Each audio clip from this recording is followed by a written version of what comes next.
may dumating sa akin na module na pinapa-repair kasi hindi na gumagana yung high, yung isa. Yung check natin yung natin supply.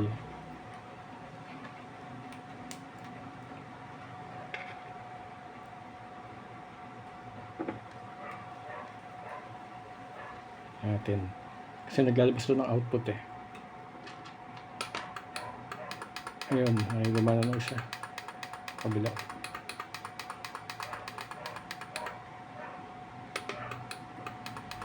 Okay, itong isa gumagana. Itong isang output hindi gumagana. Wala. Yun yung nangyari dito. Kung tamang value ng fuse ang inilagay at nagkaroon ng short, hindi masusunog tong board nito. Panigurado sunog ang board nito eh. Kasi unang puputok ang fuse. Ngayon kung maling value, yun, maunang masunog ang board. Kaya dapat tamang value ng fuse ang ilalagay. Check natin yung board.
Ayun, kita nyo sunog.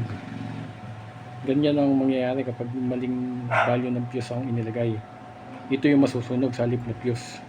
Ngayon yung gagawin dito, lalagyan lang yan ng wire jumper mula doon sa pattern na yun hanggang doon. Yun, ganun. Ito, na-repair ko na. Ganito lang pag-repair. Nilagyan ko lang yung jumper wire dun sa sunog na pattern. Tapos yan, okay na yan. Yun yung nakadaling i-repair kung sakasakaling may naging problema.